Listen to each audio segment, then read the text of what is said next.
Assalamu alaikum. Welcome to SDG Insights. Please do subscribe, like, share, and comment. बिस्मिल्लाहिर्रहमानिर्रहीम। आज हम lecture 37 करेंगे जिसका मेजर टॉपिक है एनटीए।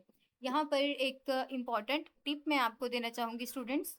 यह देखें जिस लेक्चर का जो नाम होता है वही सेम टॉपिक आपको उस लेक्चर के अंदर पेपर से पूछा जाएगा। हमारी जो मेन हेडिंग होती है, आपने ईएनजी 101 के अंदर पढ़ा होगा कि जो मेन हेडिंग होती है वो बहुत इंपॉर्टेंट होती है। किसी भी लेक्चर की किसी भी हमारा जो कंसेप्ट होता है, तो आपने याद रखना है जब आप लॉन्ग याद करने बैठेंगे तो आपने लेक्चर नंबर देखना है 37।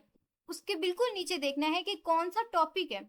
तो स्टूडेंट्स, आपने याद करने के हवाले से मैं बात कर रही हूँ, कंसेप्ट तो आपने सारे ही क्लियर करने हैं, तो आपने याद सिर्फ उसी टॉपिक को करके जाना है और इंशाल्लाह आप बहुत अच्छे मार्क्स करेंगे और सब्जेक्टिव को अच्छे से अटेम्प्ट कर सकते हैं। आप मेरी इस टिप को नोट डाउन कर लें कि लेक्चर नंबर खोलना है, उसका जो फर्स्ट टॉपिक है आपने उसको याद करना है। अब बहुत सारी ऐसी बुक्स होती हैं जिनके ऊपर मेन हेडिंग नहीं होती, बल्कि उनके जो फर्दर टॉपिक्स होते हैं वो मौजूद होते हैं, तो उसके अंदर से भी आप असेस कर सकते हैं कि किस तरह से आपने तैयार करना है। देखिए, शुरू के अंदर जिस चीज़ की आपके लिए आपकी बेस बनाई जा रही होती है वही मेन कंसेप्ट होता है, ठीक है।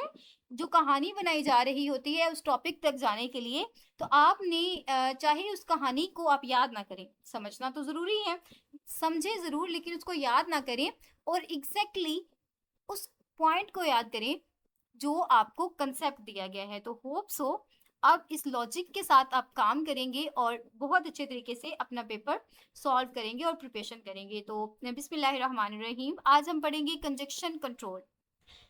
हम टीसीपी को डिस्कस कर रहे थे, बिल्कुल लास्ट के अंदर हमने 3 वे हैंड शेकिंग की बात की।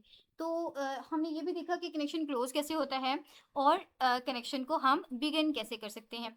तो स्टूडेंट्स, कंजक्शन कंट्रोल का जो बेसिक हमारे पास गोल होता है वो रीट्रांसमिशन को ऐड करने से बचाना होता है ऐसे नेटवर्क के ऊपर जो पहले से कंजस्टेड है।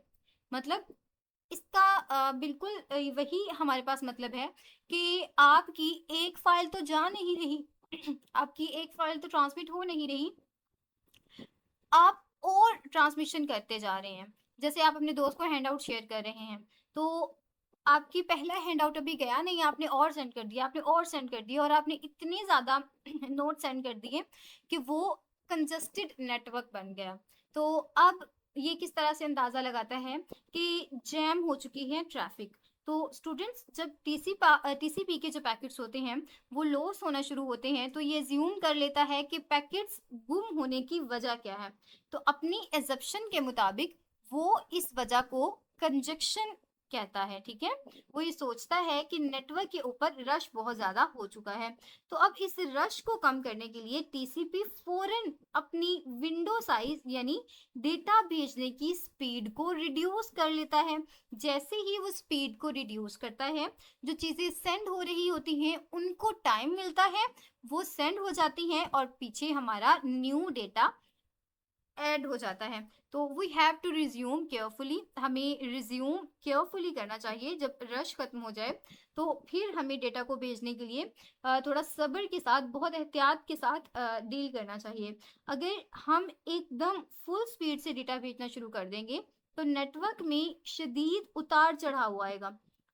तो कभी-कभार हमारा जो नेटवर्क होता है वो फुल कंजक्शन में चला जाता है और कभी-कभार बिल्कुल भी ज़्यादा उसकी जो कंजक्शन होती है ना, जो रश होता है वो बहुत ज़्यादा नहीं होता। जो फुल कंजक्शन होती है उसको हम फुल कंजक्शन ही कहते हैं। इसी तरह जो हमारे पास नॉर्मल सी कंजक्शन होती है उसको हम कहते हैं अंडर यूटिलाइजेशन। अब इम्पोर्टेंट हमारे पास है टीसीपी सेगमेंट फॉर्मेट, तो ये भी खैर इतना ज़्यादा तो इम्पोर्टेंट नहीं है। हमने पढ़ा था कि हमारे जो टीसीपी हैं वो अपने तमाम मैसेजेस के लिए एक सिंगल फॉर्मेट को यूज कर रहे होते हैं। और हमेशा याद रखें कि टीसीपी अपने मैसेज का जिक्र करने से पहले पैकेट या डेटाग्राम की बजाय सेगमेंट की इस्तेलाह को इस्तेमाल करता है।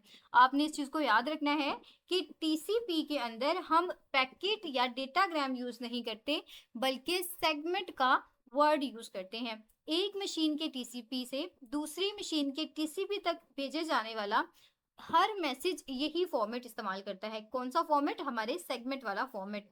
और चाहे इसमें हमारा जो रियल डेटा है वो जा रहा हो या फिर सिर्फ एक एक्नॉलेजमेंट जा रही हो, तो चाहे वो एक एक्नॉलेजमेंट है चाहे वो आपका मैसेज है, हमारी नेटवर्किंग के ऊपर टीसीपी उसको क्या बोलेगा? सेगमेंट बोलेगा। And it's very important. अब यहाँ पर आपको एक छोटी सी मिसाल भी देकर समझाया गया है, तो स्टूडेंट्स इसको आप स्किप कर दीजिए, ये आपकी इंपॉर्टेंट नहीं है। नेक्स्ट हमारे पास है नेटवर्क एड्रेस ट्रांसलेशन, बहुत इंपॉर्टेंट। आपका नेट जो टॉपिक है वो स्टार्ट हो गया है। बेसिकली हमारी जो नेट है वो ओरिजिनल एड्रेसिंग की ही एक्सटेंशन है। अब इसको बनाने के लिए हमारे पास जो सबसे बड़ी मोटिवेशन थी कि हमारे पास आईपी एड्रेसेस की स्पेस खत्म हो रही थी, यानी कि एग्जॉस्ट हो रही थी। ये एक से ज्यादा यानी कि मल्टीपल कंप्यूटर्स को इस बात के लिए परमिट करता है कि सारे के सारे कंप्यूटर मिलकर रियल आईपी एड्रेस को शेयर कर सकें। तो इसका जो इम्पोर्टेंट पर्पस है आपने याद रखना है कि ये अलाउ करता है कि मल्टीपल कंप्यूटर्स एक सिंगल एड्रेस को शेयर कर सकें। और it require device to perform packet translation, तो इसको इस काम के लिए एक डिवाइस की ज़रूरत होती है जो पैकेट की ट्रांसलेशन कर सके। तो इसकी इम्प्लीमेंटेशन अगर हम देखें जो मार्केट के अंदर अवेलेबल है, सबसे पहले हमारे पास है स्टैंड अलोन हार्डवेयर डिवाइसेस। तो एक होती है हमारे पास स्टैंड अलोन और दूसरी होती है IP rotor with net functionality embedded. Stand alone hardware क्या होता है स्टूडेंट्स? ये अलग से एक मुकम्मल हार्डवेयर डिवाइस होती है, ठीक है, बिल्कुल एक सेपरेट, जैसे आपका सेपरेट माउस होता है, जैसे आपका सेपरेट कीबोर्ड होता है। और आईपी रोटर नेट फंक्शनैलिटी क्या होती है? ये इम्बेड होती है। रोटर जिसके आईपी हमारी आम एम्बेडेड की जो फंक्शनैलिटी होती है उसको करने के लिए हम नेट को उसके अंदर एम्बेड कर देते हैं। जैसे आपके लैपटॉप का भी तो कीबोर्ड होता है, तो ये एग्जांपल है आपकी IP router with net functionality embedded की। और जो आप सेपरेट कीबोर्ड यूज करते हैं that is an example of stand alone hardware devices. अब नेट डिटेल्स, अब नेट क्या होता है? बेसिकली हमारी जो नेट होता है हमने ये पढ़ा कि वो एक डिवाइस ही होती है या फिर एक कनेक्शन होता है। आम से अगर अल्फाज के अंदर हम इस्तेमाल करें तो एक ऐसी साइट या दफ्तर जिसमें एक से ज्यादा कंप्यूटर्स हों और वो इंटरनेट से जुड़ने के लिए एक वैलिड और असली आईपी एड्रेस हासिल करना चाहते हों, तो ये होता है हमारा मकसद। जब आप किसी ऑर्गेनाइजेशन के अंदर काम कर रहे होते हैं तो आपको एक स्पेशल आईपी की जरूरत होती है और ये जरूरत हमारा नेट पूरी करता है। फिर हमें अपने हर इंटरनल कंप्यूटर को एक प्राइवेट एड्रेस असाइन करना पड़ता है। हमने इस चीज़ को डिस्कस किया था ना कि कुछ कंपनीज होती हैं वो अपना ही इंटरनेट रखती हैं, वो आम इंटरनेट को यूज़ नहीं करती फॉर द सिक्योरिटी पर्पस, यानी कि वीपीएन्स लगाती हैं। तो फिर इन वीपीएन्स के अकॉर्डिंगली वो एक प्राइवेट एड्रेस असाइन करते हैं और इंटरनेट से कनेक्ट होने के लिए एक नेट बॉक्स का इस्तेमाल करते हैं। नेट का काम ये है कि वो अपने डेटा को ट्रांसलेशन करता है, डेटा की ट्रांसलेशन करता है, या फिर वो आईपी डेटाग्राम्स के अंदर मौजूद एड्रेसेस की ट्रांसलेशन करता है। तो स्टूडेंट्स आपने याद रखना है कि इसकी फंक्शनैलिटी किसके लिए यूज़ होता है? आईपी डेटाग्राम्स की ट्रांसलेशन के लिए। और इसका हमें इसकी ज़रूरत क्यों पड़ी कि जब हमने एक ही साइट के साथ अपने घर या दफ्तर के या ऑर्गेनाइजेशन के कंप्यूटर्स को अटैच करना हो एक प्राइवेट इंटरनेट के थ्रू, तो इस प्राइवेट इंटरनेट के थ्रू हासिल करने के लिए या अटैच करने के लिए हमें ज़रूरत पड़ती है नेट की, और नेट एक डिवाइस होती है। नेक्स्ट हमारे पास है इलिस्ट्रेशन ऑफ नेट। तो यहाँ पर आपको नेट की फंक्शनैलिटी दिखाई गई है, इसको हम हाईलाइट कर लेते हैं। देखिए students, when a computer in a site connects communicate to the internet, जब साइट के अंदर मौजूद कोई भी कंप्यूटर इंटरनेट से कम्युनिकेट करना चाहता है तो वो नेट डिवाइस इस साइट के प्राइवेट एड्रेस का ट्रांसलेशन करके उसे आईपी के अंदर तब्दील कर देती है। अगेन, जब भी कोई कंप्यूटर चाहता है कि वो इंटरनेट पर साइट के थ्रू बात करे तो नेट डिवाइस क्या करती है? एग्जैक्टली यहाँ पर इसकी वर्किंग है कि ये ट्रांसलेट करती है इसके प्राइवेट एड्रेस को साइट के अंदर to the global IP address, और जब उसने बाहर नेट के ऊपर कोई चीज़ भेजनी हो तो वो ट्रांसलेट करेगी उस साइट के आईपी को ग्लोबल आईपी एड्रेस के लिए। इसी तरह जब ग्लोबल से उसने कुछ लेना हो फिर वो क्या करेगी? वो ट्रांसलेट करेगी प्राइवेट एड्रेस के लिए, ठीक है, प्राइवेट एड्रेस की एक्सेस देगी, यानी कि उल्टा काम होता है। तो बेसिक जो आपकी डेफिनेशन है आप यहाँ से इसको तैयार कर सकते हैं। यहाँ पर ये जो एग्जांपल दी हुई है आप यहाँ से भी इसको देख सकते हैं। अब नेक्स्ट हमारे पास है नेट की एग्जांपल्स। अब फॉर एग्जांपल स्टूडेंट्स आप इस चीज़ को इमेजिन करें कि एक software internally private network 10.00./8 network को इस्तेमाल कर रही है। पहले कंप्यूटर को उन्होंने 10.001 दिया और दूसरे कंप्यूटर को उन्होंने 10.0.02 असाइन किया। ठीक है, हमने इस चीज़ को डिस्कस कर लिया कि प्राइवेट नेटवर्क है जो हमारे 8 एड्रेसेस को यूज़ कर रही है। पहले को उसने 1 का नाम दे दिया और दूसरे को उसने 2 का नाम, और फिर इसी सॉफ्टवेयर ने अपना एक रियल एड्रेस हासिल कर लिया जो क्या था 128.210.24.6। अब एज्यूम करें कि अगर इंटरनल कंप्यूटर जो हमारे पास 1 है यानी कि 10.0.01 ने इंटरनेट पर मौजूद किसी सर्वर जो कि एक ग्लोबल आईपी है उसको मैसेज भेजना है। ठीक है, हमारा जो ये वाला कंप्यूटर है यानी कि प्राइवेट नेटवर्क का, उसने सेंड करना है मैसेज एक ग्लोबल आईपी एड्रेस पर।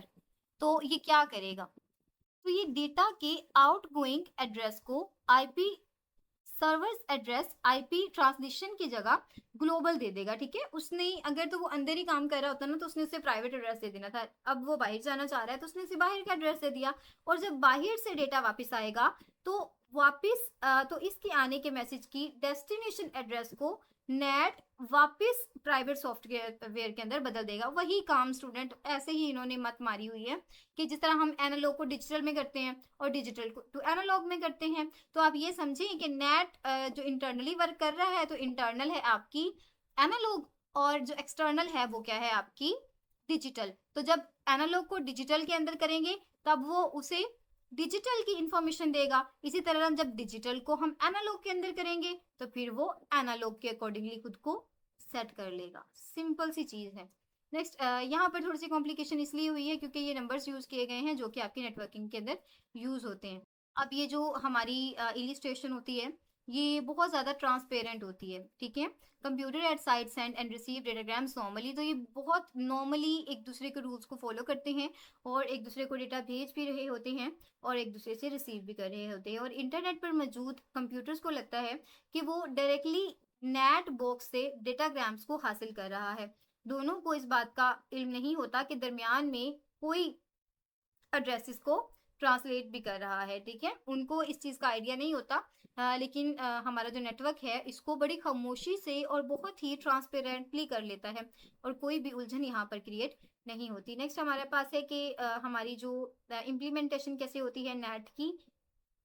तो यहाँ पर देखें स्टूडेंट्स, आपके पास ये इम्पोर्टेंट फॉर द एमसीक्यू है कि नेट की इम्प्लीमेंटेशन के अंदर जो आउट है उसकी फील्ड क्या होती है। तो स्टूडेंट आउट की फील्ड होती है आईपी सोर्स, और इसकी ओल्ड वैल्यू क्या है 10.0.1 और न्यू वैल्यू क्या है 128 मतलब क्या, सिंपल सी चीज कि उसकी जो ओल्ड वैल्यू मतलब कि जो हमने इंटरनल के अंदर अंदरूनी एड्रेस दिया था ना वो 10.0.01 था, लेकिन जो ग्लोबली जब वो एड्रेस बना तो वो 128.10.24.6 बन गया। इसी तरह जब इन किया यानी कि अंदर लेकर आ रहे थे हम, तो क्या हुआ, हमारी जो फील्ड थी वो आईपी डेस्टिनेशन थी। ओल्ड वैल्यू हमारे पास 128.10.24.6 थी, और जब हमने उसको अंदर लेकर आना था तो हमने जाहिर सी बात है 10 वाली के अंदर करना था, तो हम उसका इन्वर्स कर देंगे। बस ये चीज आप याद रख लें, आपका अगर एमसीक्यू आ जाता है तो आप उसके नंबर को सिक्योर कर लेंगे। Anti net device store state information in the table,